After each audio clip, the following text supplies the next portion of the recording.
Hi, Tom. Is it time for Give Us the Launch Codes? Yeah. But it's a little different, this one, isn't it?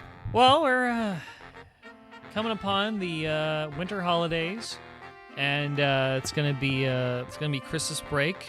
We're taking a 2-week break for Christmas and New Year's, and we'll be back in January. And so this is our farewell to 2025.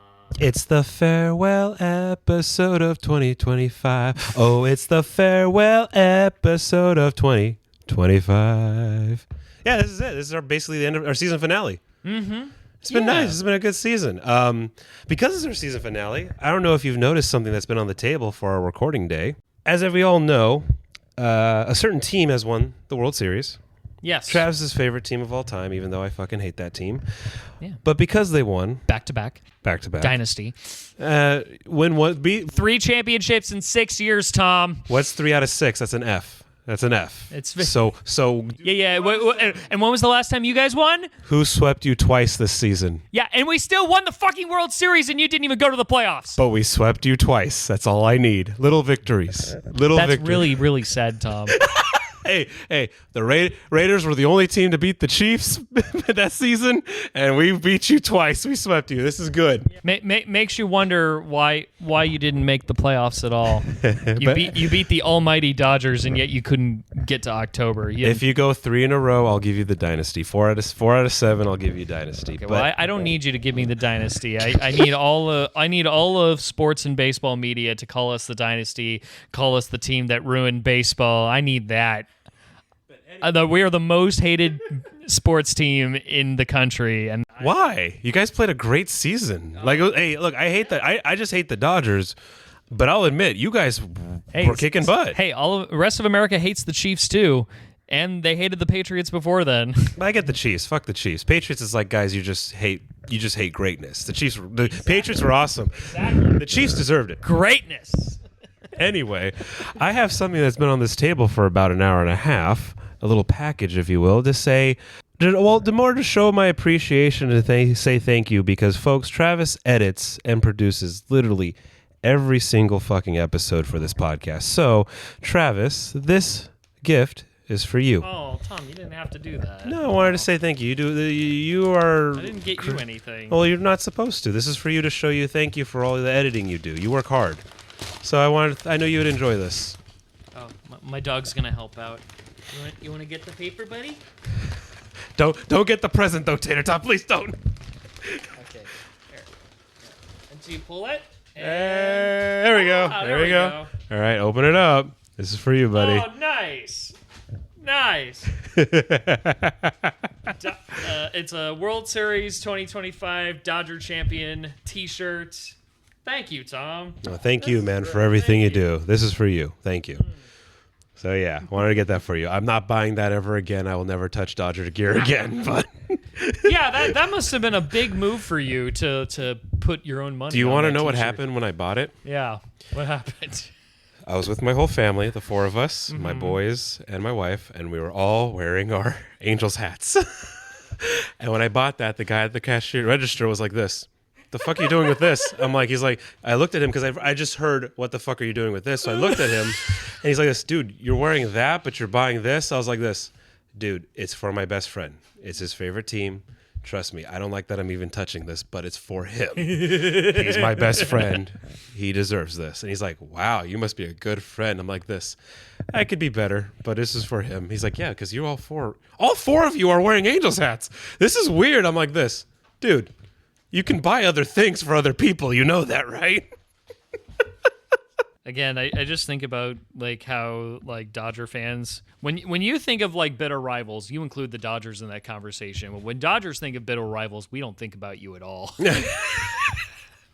Like that Mad Men. If I say, is this Mad Men clip? We may have a halo over our head, but we can be bitter people.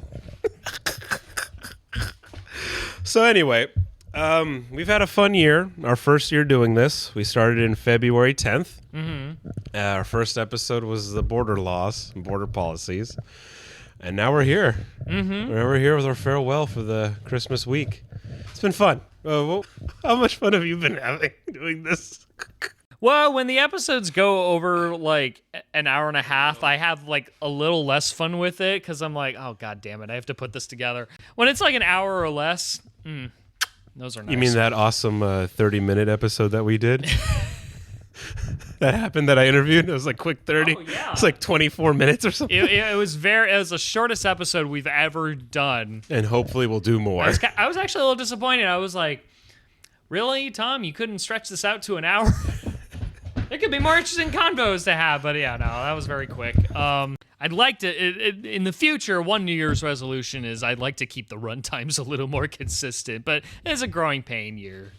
We can chalk it up to that. You know what I'd like to talk about is like what were like the big news stories of 2025 that everyone forgot about? Oh gosh, you mean? Well, we got a Twitter gate, basically a chat room gate for texting with the national plans of war moves and war tactics. The Signal Gate. Yeah, no, that was the first one on my mind. It's leaked text messages in a chat app, in an unsecure commercial chatting app that got leaked by accident because they accidentally included a high-ranking journalist from a major news magazine. That was our 8th episode, April 1st. It's just funny, April 1st. And I think I called it and like, we're going to forget about this in a week, aren't we? Even though that should have been, that really was like the biggest security breach, I think, in American history.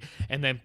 But that says something. You know why we forgot? We didn't forget because, Americans were just, move on and stuff. No, we forgot because of everything else that's been happening. Yeah. By the time of recording, okay, so because this episode, we're doing our farewell, coming out the week of Christmas. Mm-hmm. By that time, who knows what the fuck's happening? We could be at full-on war with Nigeria. Or Venezuela, or Iran, or whatever country Trump throws a dart at his globe at.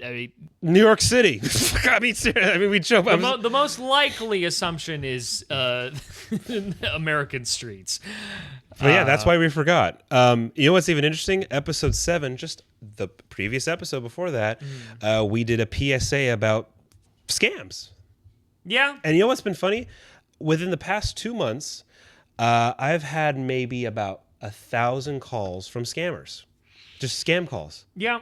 And every time I let them a voicemail, every voicemail says this: your $60,000 loan is about to be approved. We just need you to call though for some more information, just to finalize it and get you that check as fast as possible. And I'm like, I wish I could have a $60,000 check, but you can go to hell. Yeah, it's always from Filipino numbers. Yep. For me, People, or I should phrase that, numbers from Philippine phones, phones in the Philippines, that ask me, say I haven't paid my toll booth or toll lane.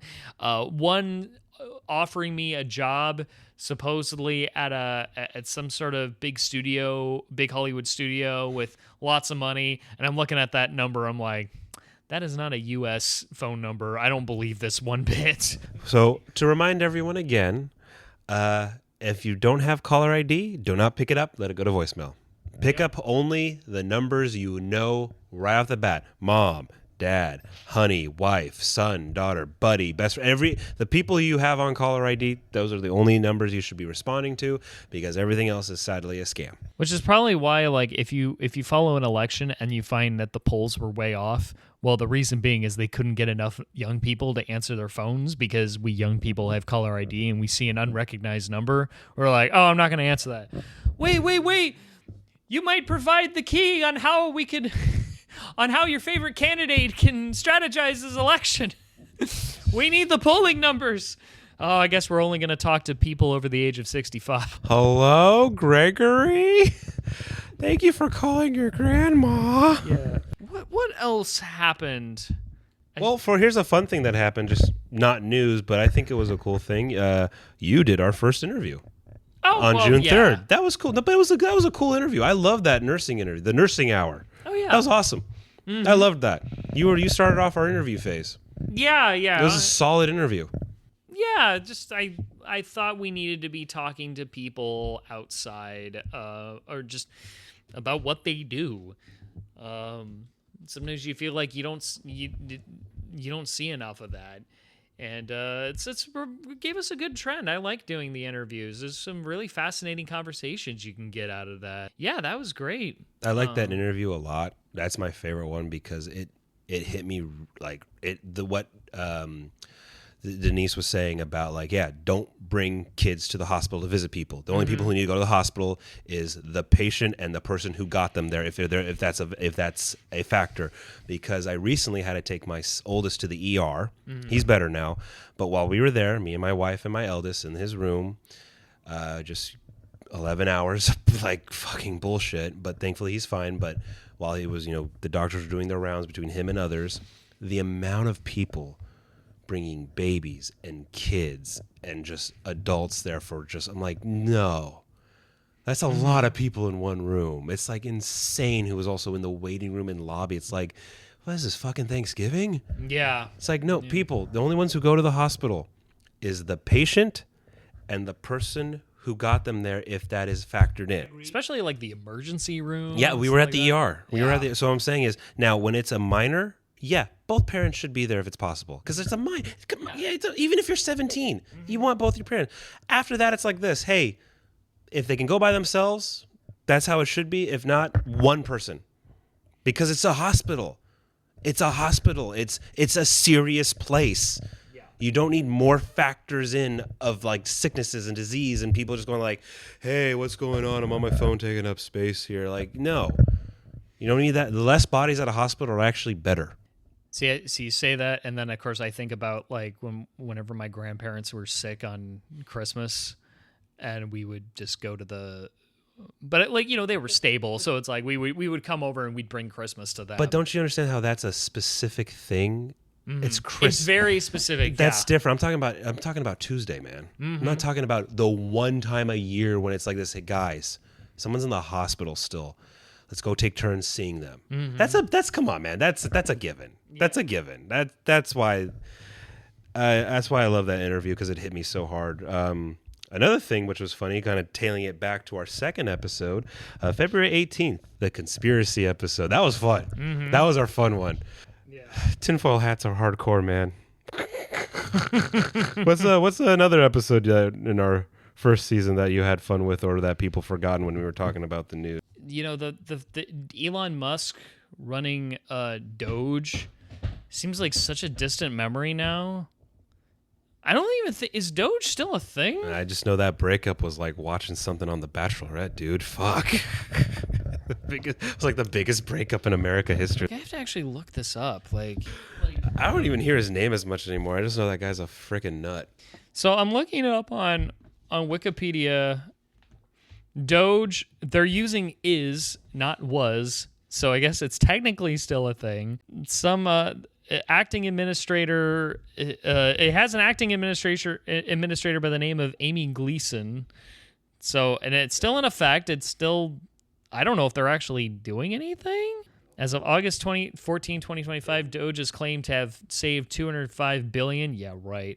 Although other government entities have estimated to have cost the government $21.7 billion. Doge cuts will cost the taxpayers $135. Who knows with this group? So basically, it was just a shit show, and nothing really got done, happened, and didn't benefit in the long run. That's what you're telling me. Yeah, and it's technically still a thing. That's the thing that baffles me, because you just thought. I think most people just think it like went away after. No, there are repercussions to all this. There's lasting repercussions to all this shit. Yeah, go back to. Hell, the one thing that I know hasn't happened is we still haven't gotten anything on Epstein done. Nothing has happened. Well, we built a ballroom in the White House in his honor. Emphasis on the ball part, I guess. Fuck. Yeah, I'm just kidding. Yeah. Well, the U.S. didn't do anything. You know what Britain did? They stripped Prince Andrew of all his titles, which I guess is punishment enough. It's a start. This is not enough, but it's a start. It shows. It actually made me wonder, like, how much authority does the British justice system have on, like, prosecuting a member of the royal family, let alone a high-ranking member of the royal family, like, the king, one of the king's brothers, who's therefore a prince. What is the purpose of stripping him of his titles? Is it to help him make him more prosecutable? Is that like the only way they can level charges? Hopefully. Yeah. Hopefully. I mean, we'll see. I'm not holding my breath because, hell, one of their royal members from back in the day, he was king for a little bit, was a Nazi collaborator, and nothing happened to that fucker. Yeah, he wanted to marry a divorcee. That's why he had to. That's why he had to abdicate the throne. Had nothing to do with his Nazi affiliations. He just fell in love with a divorced Nazi woman. Yeah. I'm assuming she's a Nazi woman because she chose to marry him. I've seen those pictures of them in Germany. She was happy. Yeah. That woman was happy as fuck. So let's see. Oh, and here's another thing. And actually, this episode will kind of actually have a sequel to it, a follow-up. Oh, yeah, we get to make an update. We get an update. Adults. Adults is going to get a season 2, you told me. Yeah, it took them a really long time to make that decision. Still 8 episodes for some fucking reason, but oh well, season 2 is coming, and I guess I'll have that one day where I'll watch it all like I did, and I was having... Yeah, they'll dump the whole thing on Hulu, we'll watch it on a weekend, and then we'll act like, oh, that's it, that's Adults. Maybe it'll come back. Maybe it won't come back. It's like how British television works, where they'll commission. They don't call it greenlighting like a TV show. They call it like commissioning a series. And then if they renew it for another season, they don't call it a season. They call it another series. To kind of wrap up our season, our first season here, because we actually talked a lot in depth about how the. Are we done already? Are we done with the episode? No. Talk about TV shows. Oh, okay. Sorry, no, we're not on the episodes. No. God, no. We're not close to being done. What I'm saying is to kind of wrap up our TV show part of our conversation this year, because Adults comes out next year, even though it's 8 episodes. It should come out the next year. It's not an expensive show to make. It's been interesting how TV how it is compared to how it was in the past, how it's really just been degrading. The way we get it, the way it's produced, the way it's structured, because to kind of give another taste of the future for what we have coming up, folks, we're going to do next year a Star Trek episode for the anniversary in September. By the way, Tom, at time of recording, how are you doing on trying to get through all, as of 2025, 967 episodes of Star Trek? And not including the movies. No, that is included. Oh, good. Thank God. Thank you, God. Well, here's the thing to get to that. I want to say this. I got to watch, because now I have Paramount Plus, so I have access to it all. I have access to all of it. I can do it. Yeah. What was interesting is I watched the original pilot. The Cage. The original, what was it, 1960? It was shot in 1964. It was rejected. That was a failed pilot. And it actually didn't air in its original form until 1986. Yeah. But people originally saw it as the two-parter, The Menagerie, when they decided they could make crank out 2 episodes by just, that was in the past. But I saw The Cage, the 1964 The Cage, the original Star Trek pilot, and I was watching that with one of my boys, just holding him, and it blew my mind that this a failed pilot, from 64. That first 2 minutes blew my mind production wise. Oh, yeah. It was phenomenal. Dude, the transition shot from the, we're in space, there's an outside shot of the Enterprise, and we're zooming in, and we literally that bridge shot? We transcend into the bridge. Yeah. The way it's done, I'm like this. It's 2025. I was blown away by that. I was like, oh my God. Like, yeah, that is a very impressive transition. Into the bridge. Yes. And how they do it, I'm like... And the way the bridge looks, I know you don't like their outfits, but their outfits, the way everyone's at their stations working, the background characters, the way Leonard Nimoy is standing at attention, just owning it, the pilot, everything. And I'm like, damn it, TV, do that. Like, this is amazing. The production design, the utility jackets, the everything. It was like a very lived-in world for a failed pilot. And what we get nowadays, I'm like, fuck you guys. Like, you can have Oscar level cinematography in TV shows. Yeah. Look at the 60s. Look at the 60s. Because now we can watch stuff in 4K. We can 8K almost, actually. Yeah, some TVs 8K. They shoot in 8K, the high level productions. Not shooting AKs. But there are sometimes I like watch these shows, and sometimes I feel like they want me to feel like cramped and isolated. Yeah. There's so much like, oh look, we can do like depth of field shots where we can, blur the background and make the background look closer. It's like, whatever happened, to just making me feel like I can actually walk around the set. Like Friends, for example. Friends, or just old Star Trek. Like, That's okay. Sorry. Speaking of Star Trek, just old Star Trek. Because here's the thing: when I love how you brought up the close-ups. Mm-hmm. That works for certain shows, like The Bear. Yeah, a kitchen is tight and compact in The Bear. Yeah, that makes sense. I've worked in a kitchen. Mm-hmm. I get that. That's not every show, though. Yeah, look at the Office. Mm-hmm. You could walk in that area. Oh yeah, but that's very immersive. Speaking of specifically Star Trek. You are going down hallways. You see the cafeteria mess hall. The bridge is this big, expansive place. In all Star Trek TV shows. Mm-hmm.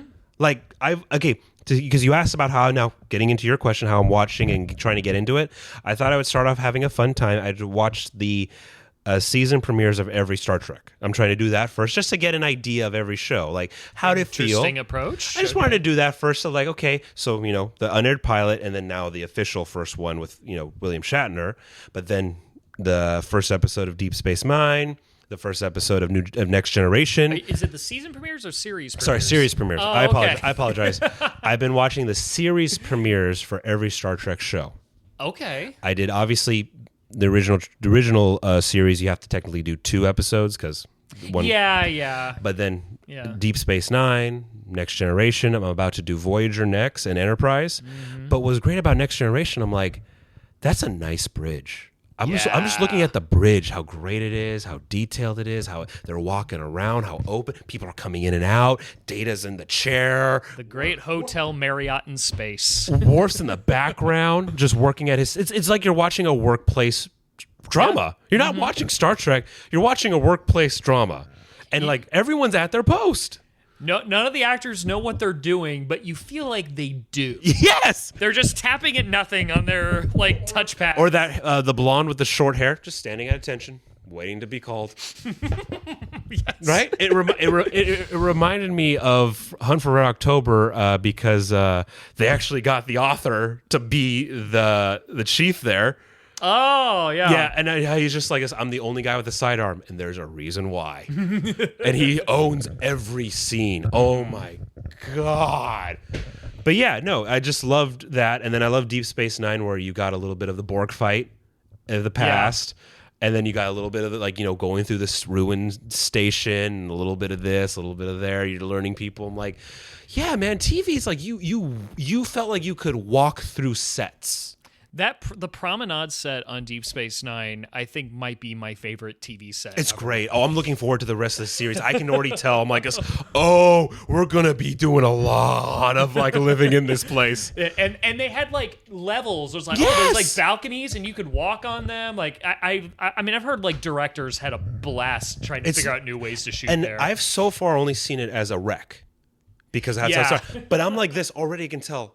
Oh, this is gonna be my Central Perk cafe set for me. I'm gonna love this so much. You're gonna hang out a lot at Quarks. Yeah, I'm excited. But it's just crazy to see because we talked about TV shows so much. It's like, what happened? The art form, the point of TV compared to movies. The point of TV is this is my year. I want holiday episodes. The movies is just that was my Friday night 2 weeks ago.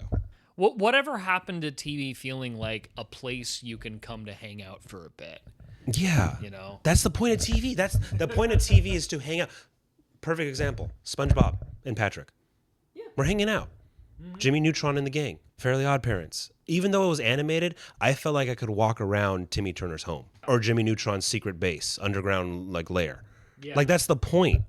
And that was a cartoon. I'm not even talking about live action. I hope adults, I think adults did one thing great. I felt like I was really having fun in that house. And I want to see now more of that house. I want to see now for season 2, everyone's rooms. Okay. We just saw 2 rooms, really.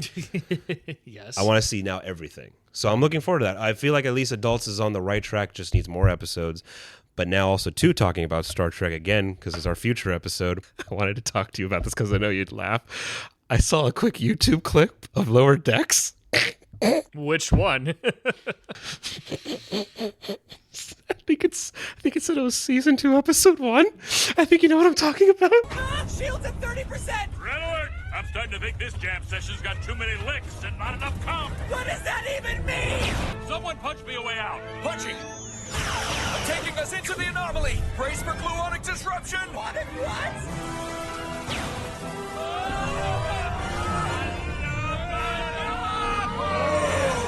Oh my God! Oh yeah, Riker is such a ham on that show.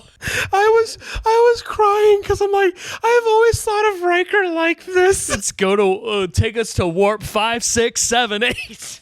The best part is they're on his Riker's ship is under attack. It is being swarmed, and the main, assuming this guy's the main character, he's like this.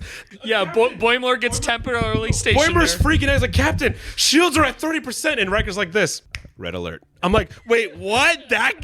Wait, you've been waiting for 70% of the time, like just sitting at the chair like this, waiting to clock in, waiting to do something. Shield at 30%. All right, red alert. Let's go, people. And then they go into this like undiscovered nebula that begins to like gooify them, and he's just like, I love my job. I know, it was like the joke that the Titan would go on these like insane epic adventures, and he's like, you know what?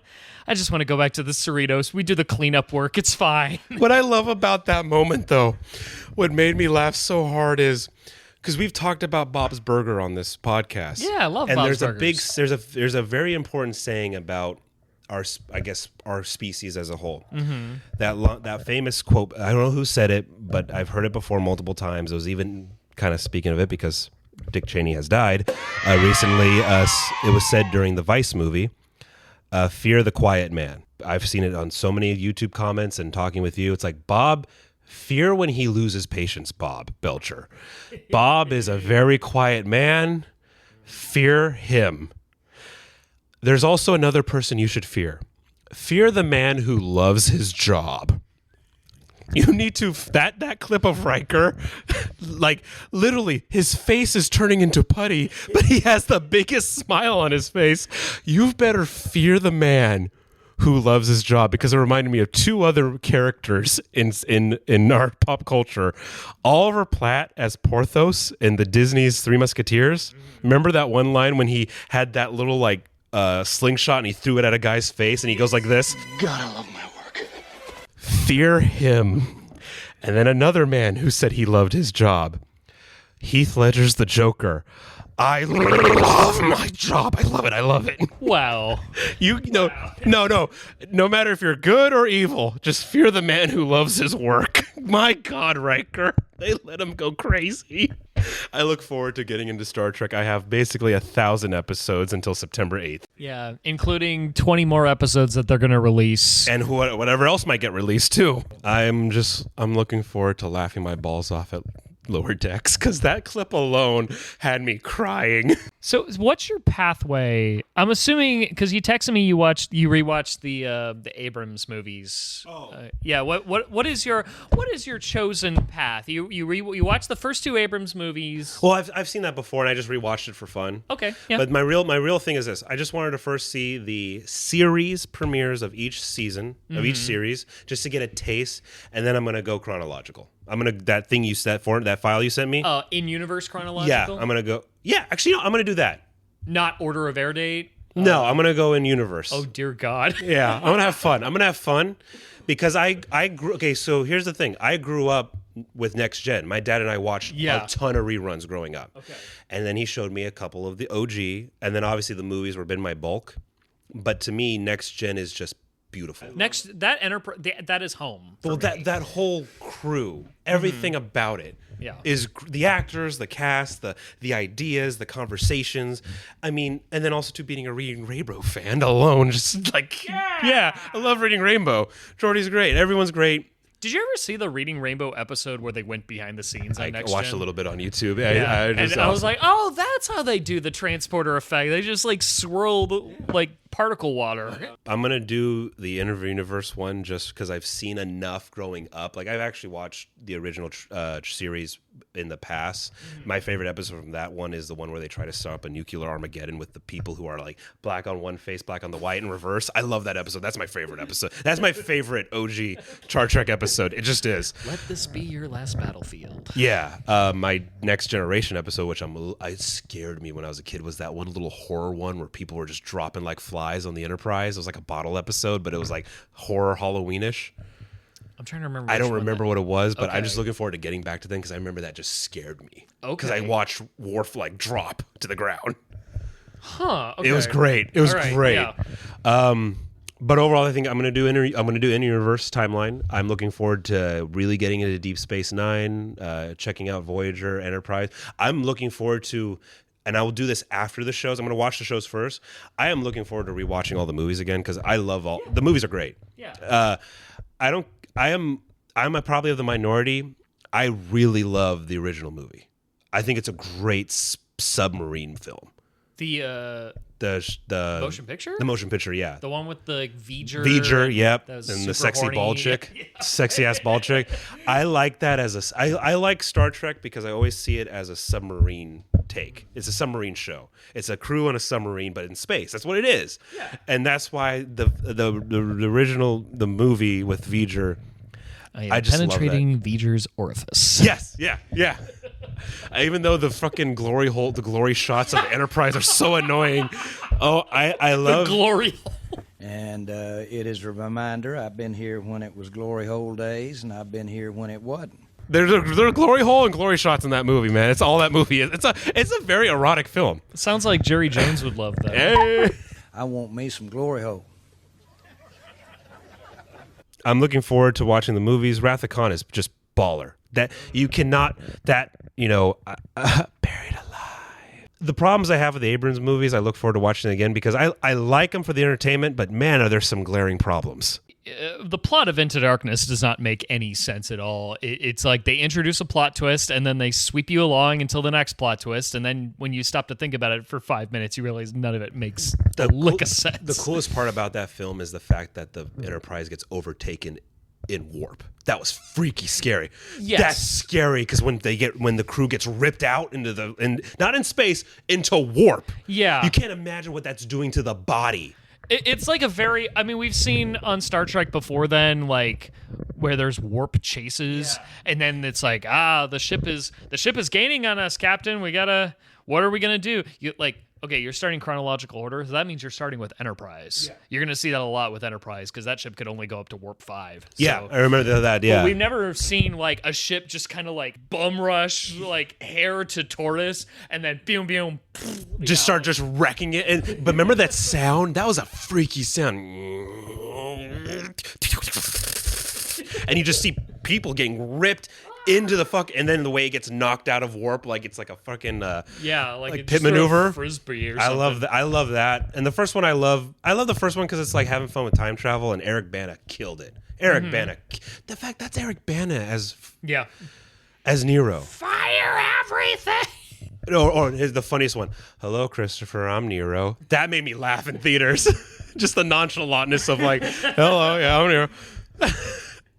The only thing I hate about the first one that I love, Star Trek, Star Wars. People always like, what's the difference? Star Trek is space politics. Star Wars is space fantasy. Mm-hmm. So when I love Star Trek of how grounded it tries to be, and it does work a lot of the time. Mm-hmm. When Kirk says 47 Klingon warbirds were destroyed in one day, within 2 minutes, I'm like this. I know 47 is a Star Trek reference. Yeah, that is. He should have said 427, like 6 to 7. Right, but what pisses me off as a Star Trek fan is like, if 47 Klingon warbirds got destroyed, dude, it'd be galactic news. There'd be full-on fucking insanity in space. The Klingons would probably be threatening outright war with everybody. Think about that. If he said 7, I'd be like, okay, wow, this ship's pretty powerful because we saw it destroy the Kelvin at the beginning. But no, 47 in like what, 2 minutes? And then when the Enterprise reaches Vulcan, the whole fleet's gone. Yeah. It's like J.J. Abrams loves 9/11 events, but doesn't know how to actually like go about the aftermath. And the whole fleet being gone. It's kind of an homage to Best of Both Worlds from Next Gen, where which you saw. Well, you saw a piece of that battle in the Deep Space Nine pilot. So I thought, like, okay, this is like how this would look with modern digital effects, and just. Because that's kind of how that was. Like, oh shit, the fleet got wiped out by this one ship. But no one really, there's no gravity to it for the rest of the movie. Really. It's just more like, we got to take it down. That's it. It's more like oh my God, are we on our own? There's no, and then remember when Kirk gets that big applause for becoming captain? It's like, you lost like, probably like 2,000 people. Like, Starfleet got cut in half, guys. The Federation got cut in half, and it had no effect in the next movie. No one had. There was no weight to it. There was no oh my God, in one event, half of the Federation is gone. Hell, even though it was like, oh yeah, I get it. It's the sexy green chick that Kirk always fucks in the TV show. It's like that's Uhura's friend. She died. Yes, she was on the Farragut. She died. A lot of cadets, literally, they lost their... I like how you remembered it was the Farragut, because I realized, because in the main universe, that was Kirk's first command before he joined the Enterprise. That's what I'm saying. I didn't even catch that when I was... What? The Enterprise maybe had 20 graduates, cadets. Yeah. The entire class got wiped out. Yeah. The next generation of Starfleet just personnel were completely wiped out, and there's no weight to that. And that's what pisses me off. Yeah, and whereas like on Next Gen, after the Battle of Wolf 359, in subsequent episodes, if there's like a possibility of war or conflict, there's always an admiral telling Picard, you better not fuck this up, Jean-Luc. Yeah. We are not ready for a war. The Borg attack hurt us. We're not ready. You have to resolve this peacefully. But into darkness, it's like this. Oh, we're gearing up for war with the Klingons. I got this awesome ship. We're good. All right. Whatever. But I'm looking forward to it. I'm looking forward for our Star Trek anniversary. I have a lot of work to do. Star Trek's great, folks. You should watch it yourselves. I look forward to you texting me about Enterprise, because that's like one of those shows that kind of got shit on when it came out, but like as our generation grew up, like the people who watched it as kids and rewatching it again, there's like a newfound appreciation for it. And I'm curious, because I don't think you've ever watched that show, have you? Yeah, so you're going in cold. I've seen a bit of Voyager. I have just seen Deep Space Nine, so I'm getting into it. I've heard so much about it from you and other people. Obviously, the OG one and Next Gen, I got all that down. I do. Pretty much, yeah. The movies, I think the only ones I haven't seen is Nemesis. Well, take your time. No, I'm just saying, I think that's the only movie I haven't seen. I've seen the rest. Okay. In some way, form, of another. Obviously, the most I've watched is the original Crew movies. Yeah. 4 is great. The I Whales love one 4. is well. I didn't, even though it's goofy. I think, was it Final Frontier, or was it Undiscovered Country? The whole what does God need? That's Final Frontier, the one that William Shatner directed. People say that line's so stupid. I'm like, no, that's a good line. What would God need with a starship? I'm like, that's a good line. Yeah, Final Frontier has a really interesting premise and just badly executed. Yeah, it's just all it is. But overall, Star Trek's great. I'm hoping my kids can get into it more, just for my boys like words, like hearing words and big wordplay stuff. Oh, you'll get that. Yeah. Have fun with the techno babble, man. I'm curious. What's a torpedo? I can't wait to hear your son ask. Oh God, I can't wait. Proton torpedoes, shields up, phasers. Why is he? Hey, wait. Maybe if we. or better yet, here's a better one. Oh, what are you gonna say? What are you gonna say? I was gonna say, if your car has problems, just imagine Thomas saying, "Have you tried reversing the polarity?"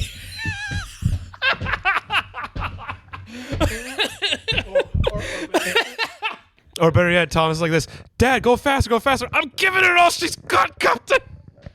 No, but oh God, yeah. When you get to Voyager, You should have like a shot every time someone says, "Have you tried reversing or doing something with the polarity?" If you just hear the word polarity, take a shot when watching Voyager. What I'm curious too, because my son sees my parents and me and my wife, he sees two couples, and they're like, I'm curious with watching the OG series with Kirk going from woman to woman, if he's like, wait, I thought that was his wife. Wait, I thought he loved her. Like, because Kirk's putting his dick in every fucking hole he can find. Nobody was allowed to be hitched back then. No, dude, oh my God, everyone was just like this. No, a hole's a hole. A hole's a hole. In Star Trek. He's such a fucking horn dog. He's just fucking everything that moves with a pulse. You know what's funny? There's an episode of Voyager where like Ensign Kim gets like the equivalent of basically gets kind of the equivalent of an STD. Oh God. I mean, it's more complicated than that, but it's like he fell in love with an alien. Oh, God. He stuck his dick in and then they announced this is where they introduced the idea that Starfleet has a protocol for like, if you're going to engage with romantic relations with a non-Federation citizen while on duty, you have to clear it up with your doctor first. And they established, but he didn't follow that protocol, and Janeway is very mad at him in that episode. And I'm just like, what do they call this? The Kirk protocol? They might as well. It's funny because rewatching just the two Abrams movies, he's saying hi to every girl that walks past him. They hyper exaggerate that in the Abrams films. I mean, the captain Kirk had a little bit more self control in the old show. The two Asian cat twins, and then him and Spock are walking to get reprimanded by Admiral Pike. Admiral Pike, but he like those two girls walk by. He's like, hey, how's it going? And Spock's like, what are you doing? Like, we got called in. Like, what are you doing, bro? Like. That's why I like the movie that came after that, Star Trek Beyond. That's why I think that's the best of those three, because like he doesn't flirt with anyone, really. Well, he acts more like Kirk. He acts like Captain Kirk. And actually, all the characters in that movie act more like their TV self. Kirk is like a lot more mature, and so is Spock, and so is McCoy. And it's like, okay, that's why I like that movie a lot.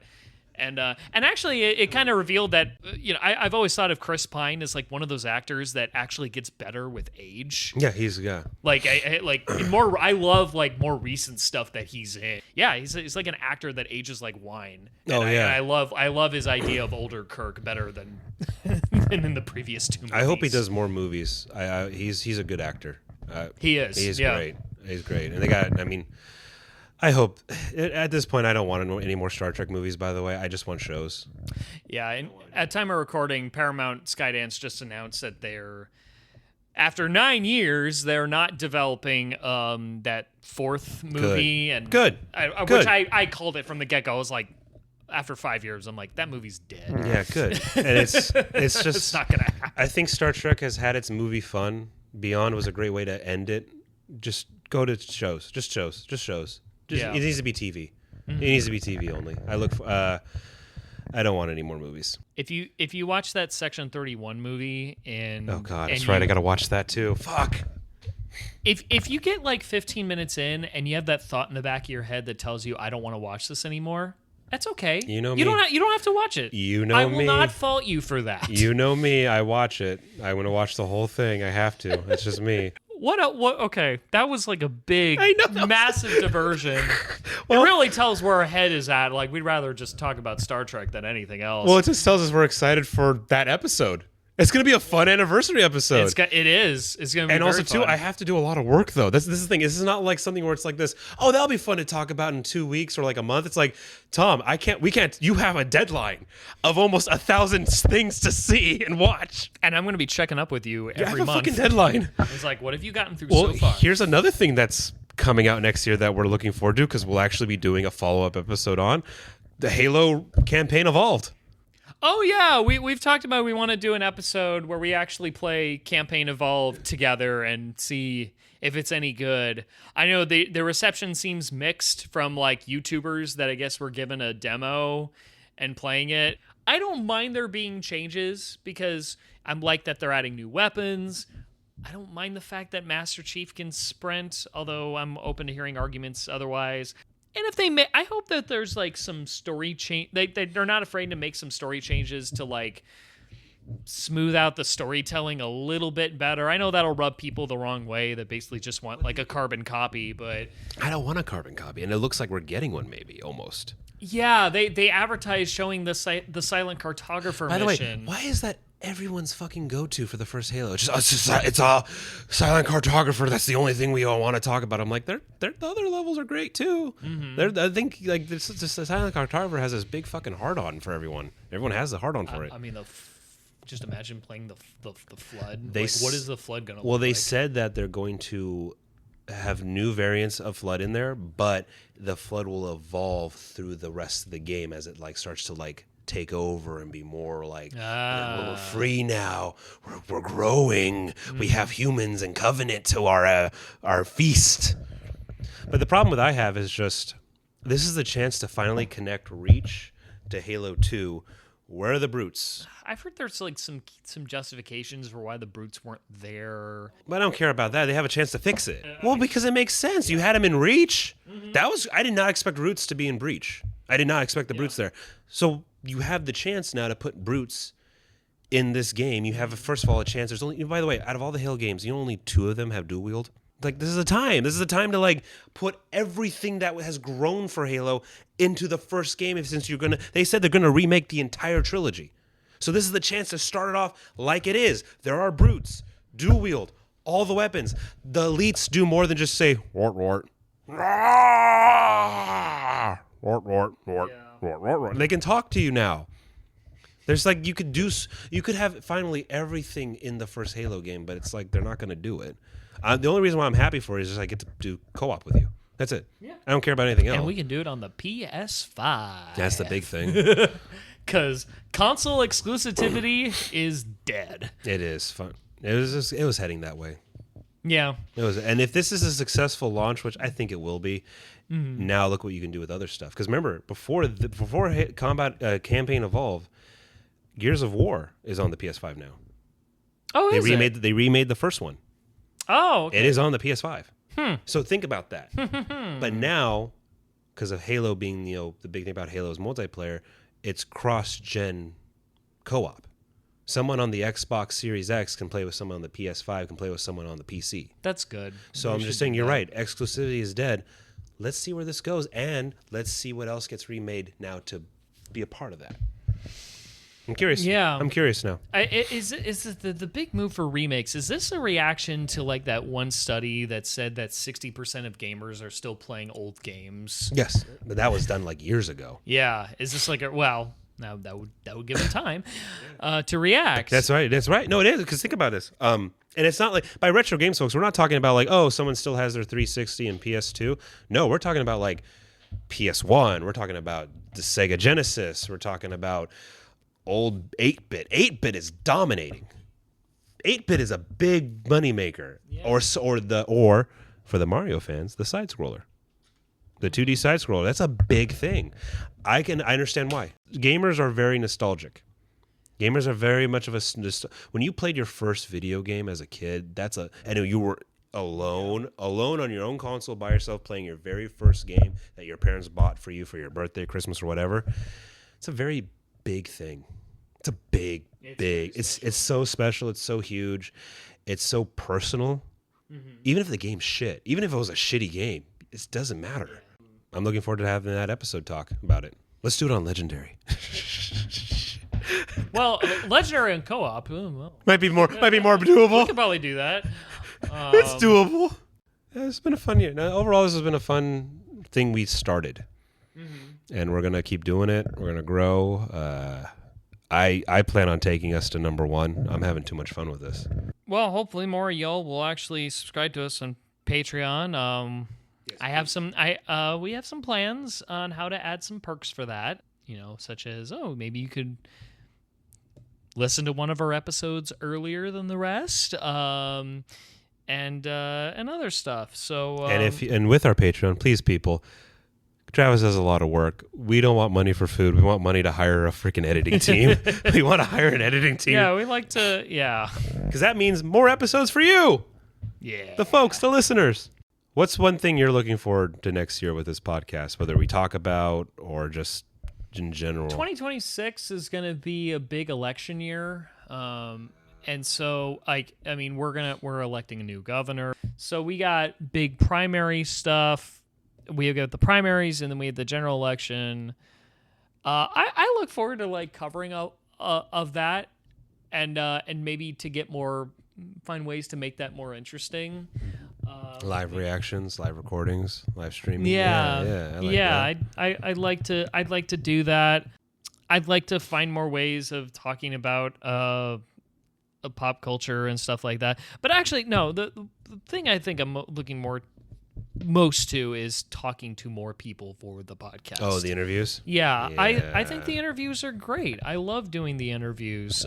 There's so many interesting things to learn about people. Just it's something as simple as working in retail. You never know that anyone outside would think like retail is boring, but then you get someone to talk about it.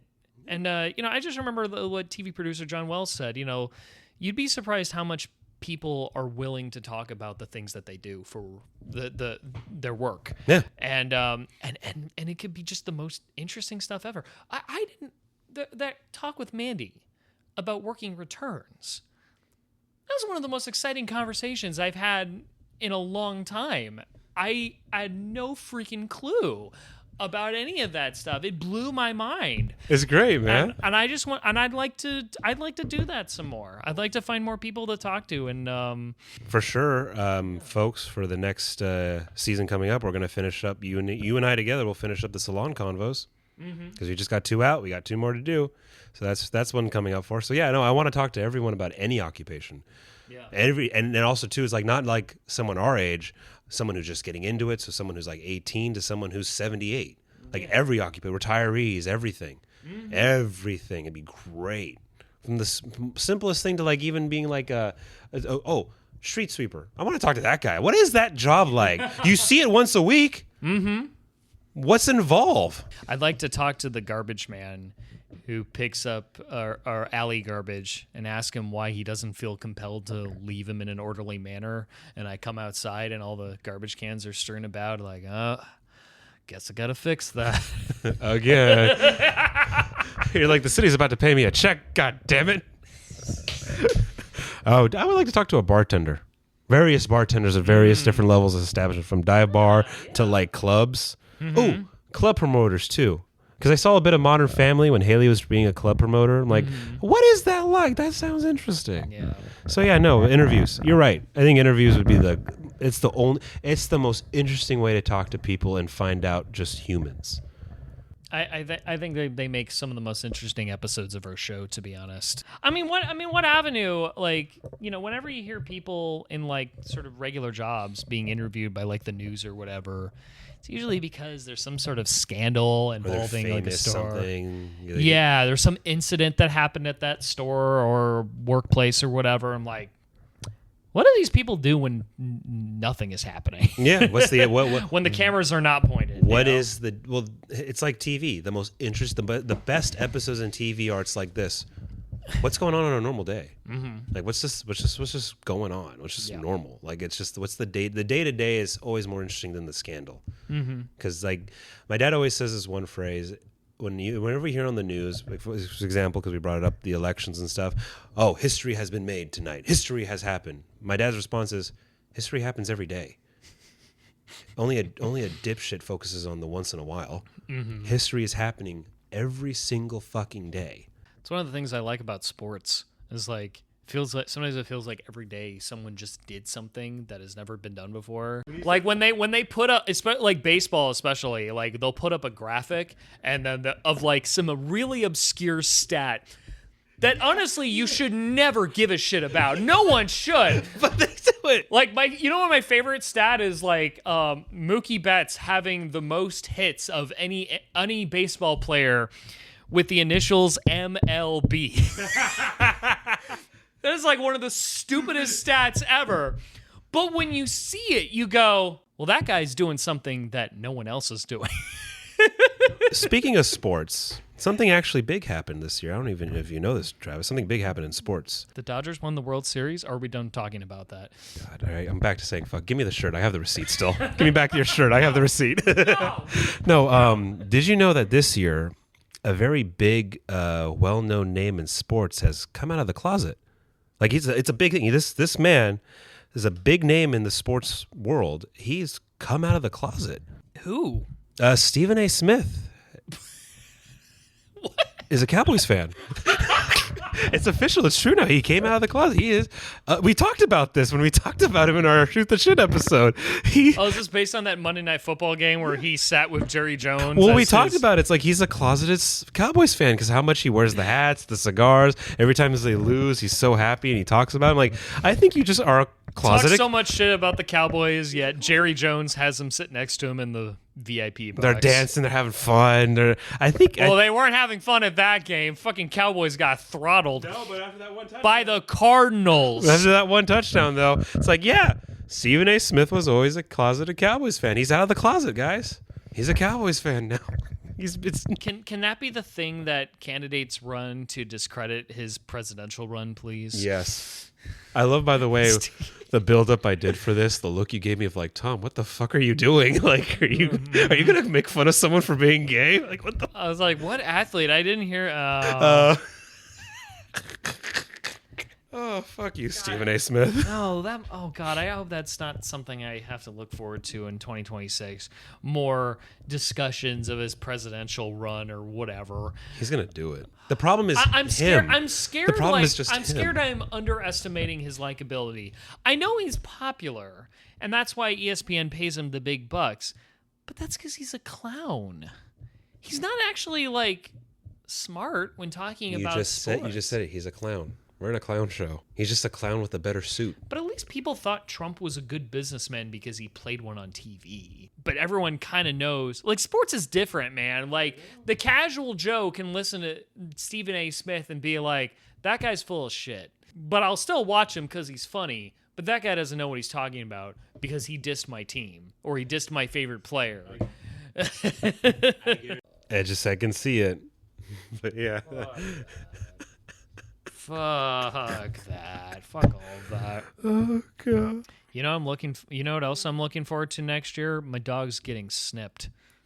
Oh, that should help out a lot. Actually, at time of recording, he would have already been snipped by now. So he'll be ready for the season. I'm looking forward to his mellowing out going into 2026. So folks, you might hear less of him barking. You might hear less of him because he's been chilled out a bit. He's taken the ultimate Valium pill. And folks, just so you know, because we're coming back with brand new recordings the week of the 12th. I think we're planning, right, for January 12th. I think so?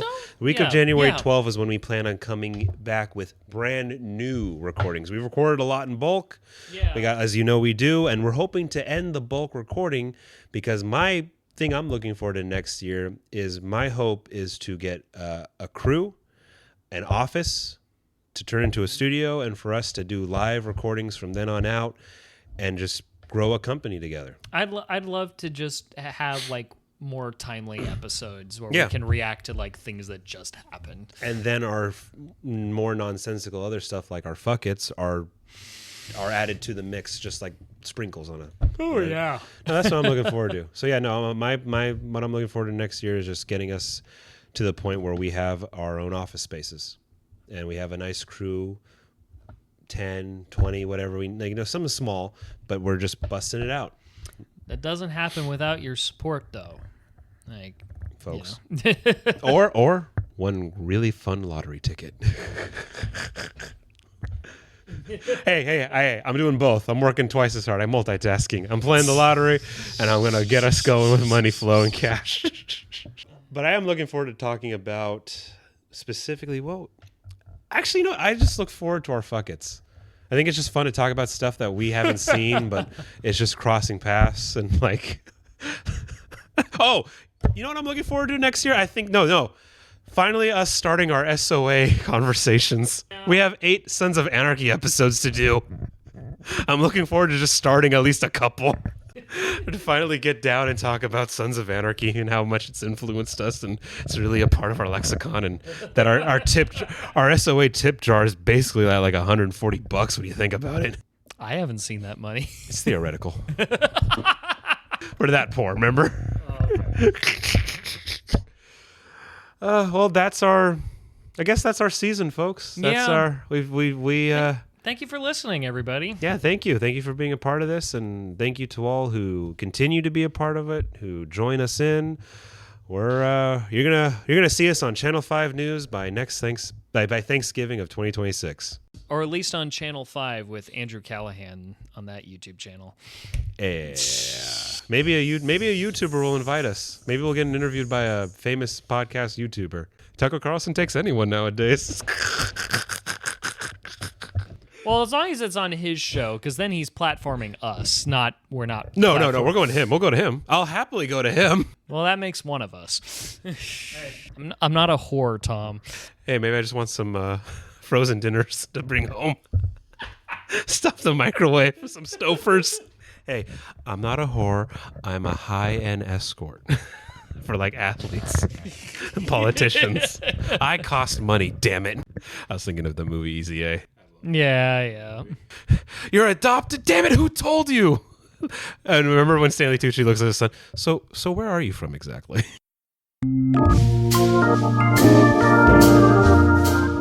All right, well, that's us, folks. That's the 2025 season. 2026 is coming around the corner. We're going to really hit this one harder and more aggressive because we honestly, I think our plan is just to make this our career. This would be fun to do every day. Yeah. With money. But subscribe to our Patreon, everybody. Have a good rest of your holiday season with your family and loved ones. Hold them tight. Have good, hearty food. And if you can legally drink. Leave your keys somewhere else so you don't drive home. But have a good rest of your year, folks. Stay warm. It's always cold in wintertime. Stay warm. Except here. Yeah. except in Southern California. And in Australia. By the way, did you know we have listeners in Australia? Either we have listeners in Australia or they're just using their VPNs. I think that's what that is. That somebody's using a VPN. Hey, we gotta start somewhere. Yeah. Humble beginnings. For the end of this year, to close it out, once again as always, and for the foreseeable future, good afternoon, good evening, and good night to all of you. Bye, everyone.